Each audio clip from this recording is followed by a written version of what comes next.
السلام عليكم ورحمة الله وبركاته. waxaan ka hadlayaa maantay haaheeday maama oo ka hadashay culimada eedaysay oo markii gabar hadasho waxay tiri culimadu way dhawaaqdaa markii kale tan way aamusaan horta mar way ku saxan tahay oo walaashan mar way ku saxan tahay oo inay mar ay ka aamusaan waxyaalaha qaarkood way jirtaa laakiin ayagana in macnaha waxa ku dhacay korkooda in laga aamuso ma fiicna culimada waa diintii dadkii dhowrahayay oo cilmiga u saaxiibka ahaa oo maxaa ahayd diintana ilaalinayay haaheeday bulshadana ilaalinayay marka labada dhinacba inay isku ilaaliyaan ayaga laga rabaa waayo in ay diinta ilaaliyaan waajibka ka saaran weey midda kaleete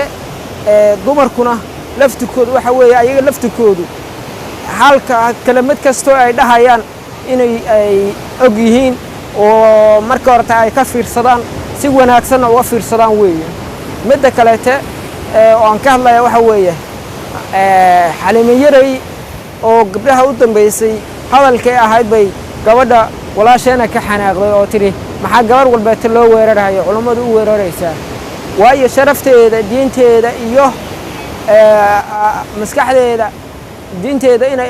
diinta la ilaaliyo iyo akhlaaqda in la ilaaliyo way marka dhamaanteen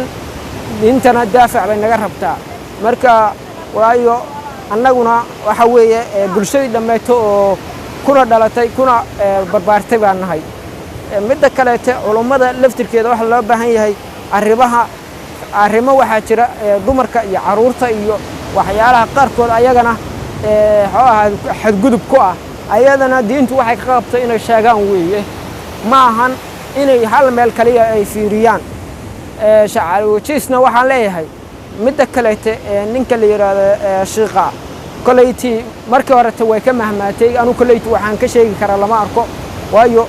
markii hore si xarakala ugama hadlin markii dambeetana haaheeday wuu ka hadlay laakiin markii uu meesha fadhiyay oo gabadhu hadlaysay ayaa la rabay inuu dhaho hadalka munaasabka gabadhu aayad quraana oo dhan ayay beenisay marka ay beenisay ka bacdi ay ilaahay u toobad keentay oo macnaha culimadii ka hadashay gabadhaani soo booday marka inay diintana la difaaco dumarkana la difaaco diintana ayaa qabta oo in labadaba la isku ilaaliyo sharciga diinta islaamka weeye marka taasi in aan u kala eexana laba rabo dhamaantan waa in aan u wada taagnaanaa assalaamu calaykum waraxmatullaahi wabarakaatuh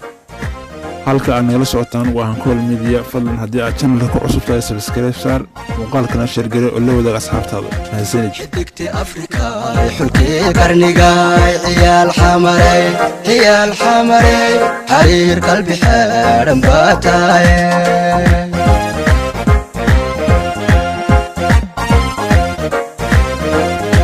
حدقتي أفريقيا حلقي قرنقا